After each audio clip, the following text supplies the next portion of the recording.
The Chicago Fire went up against DC United and ended in a 1-1 draw. And although this result extends Chicago Fire's winless streak, I actually thought it was a pretty good game. And I want to talk to you guys about it. You're watching Firewatch FC.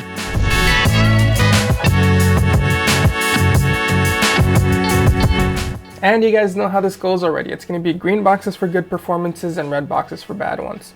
And like I said earlier, I do think this was a pretty decent game, and I'm tired of being a negative Nancy, so I decided to be a smidge generous today. There will be 4 green boxes this time.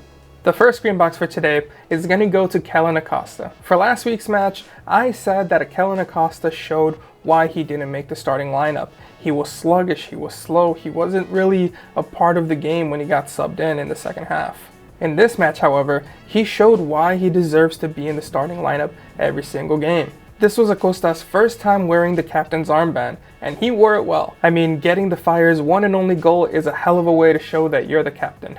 Acosta getting the armband this late in the season is kind of an interesting story. You see, when Acosta arrived to the Fire, it was already kind of assumed that he would captain the team. The buzz coming from the media was all about how Acosta was a winner and that he won't accept defeat even when the cards are stacked against the team. And the hope was that that charisma, that strength, that leadership would kind of rub off on the rest of the team and create a winning culture. But the armband wasn't given to Acosta, it was given to Shaqiri.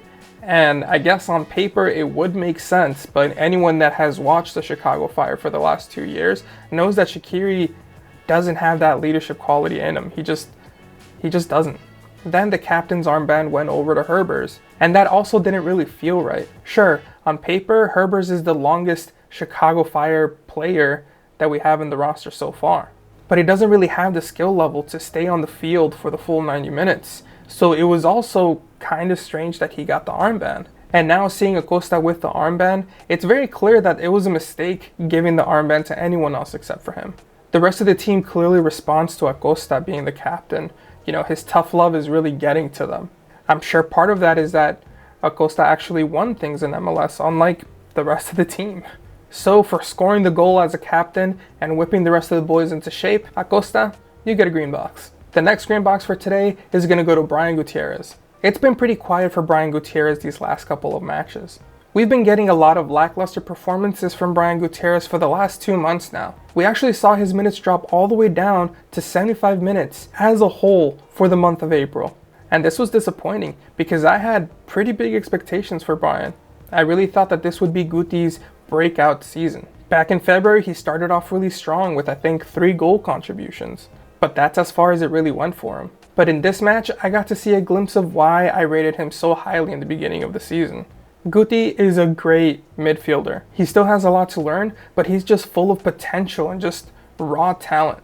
And look, he didn't get any goal contributions this match, and he wasn't even involved in the play that led to the goal against DC United. But what he did do is outclass everyone in DC's midfield. Brian Gutierrez won a majority of his ground duels, got 7 recoveries, and plenty of through passes that deserve to get him an assist today. Keep in mind that Shaqiri left for international duty before he even had to go, so he was clearly not interested in playing this game. And that left Brian to step up and show us what he can do. And he clearly understood the assignment. With a performance like today, I can tell you that the Chicago Fire's midfield is going to be perfectly fine without Shaqiri. So, green box for Gutierrez. And now we move on to our next green box, and that's going to go to Carlos Terán. In my match preview, I said that if the Fire was going to succeed against DC United, our center backs had to handle Benteke. And Carlos Terán single-handedly shut him down. Whenever DC tried to get a cross over to Benteke, Terán was there. Whenever there was a corner, Terán was there. Carlos Terán did an incredible job at taking away the danger from Benteke. That allowed the rest of the team to focus on getting goals. And this part's actually pretty interesting because Terán is usually the one that gets emotional or starts getting upset and then starts causing errors like reckless fouls. But this time, he frustrated Benteke, the experienced Liverpool striker, into making more fouls. Like, Benteke lost his composure multiple times. If there was a more sensitive ref, Benteke would have gotten a second yellow multiple times and would have gotten sent off. So if anything, Benteke got lucky. It's performances like these that really make you think that, yeah, you know what? This version of Terán could make it to Europe. But right now, it's a matter of consistency. It's can Turan keep these type of performances day in and day out? So for eliminating DC's main form of attack, Turan, you get a green box. Let's move on to our final green box today, and that's going to go to Gutman. Everyone, including myself, was excited to see Gutman join the Fire. It felt like the possibilities with a fullback like Gutman were limitless. But when Gutman went down 3 minutes into the first match of the season, Chicago's chances of making the playoffs dwindled right then and there. After months of waiting for his injury to heal, hope was once again injected back into every Fire fan that paid attention. And that's exactly what made these last couple of matches so disappointing to watch. Gutman struggled to find good form after his injury. That preseason magic that we kept hearing about was completely lost. But this match was much closer to what we expected from Gutman. A fast, dangerous left back that can join the attack, send crosses off, and come back to be just as dangerous while defending. And look, I know he missed a few chances, he missed a few crosses, but he still created that chance that made the goal. If he can keep these type of performances up, there will be more goals in this Fire's future. So, green box for Gutman. And lastly, I want to give out some shout outs today. First up, it's going to be a shout out for Frank Lopez. Look, in a scramble, he put together a starting 11 that worked really well. He did a great job at keeping Turan focused on Benteke, great job at keeping Guti, Gutman, Kuipers, and Acosta playing all together at the same time and meshing well together. And also, his halftime talk clearly worked. So I just wanted to give him a little pat on the back saying, good job. Next up, I want to give a shout out to Kuipers. Kuipers was always in the right place at the right times. It was just unfortunate that he didn't, get the right passes. I thought he really deserved a goal today, but you still got an assist anyway, so I think that's pretty good. And I also want to give one last shout out to Mauricio Pineda. I really like seeing him as a midfielder. I think that's what he's good at. He looks really good there. That's all I wanted to say. With my shout outs out of the way, now I want to go ahead and give out some call outs. First up, I want to give a call out to Aragoni.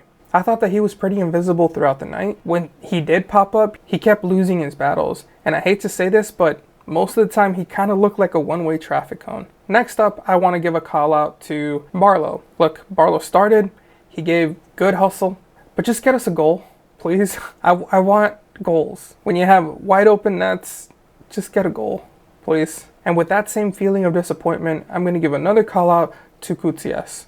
I want Gutierrez to be good. I was rooting for him. I still am. I thought last year he looked really good with the couple of chances that he had. Now that he's been getting regular minutes every game, he just keeps disappointing me.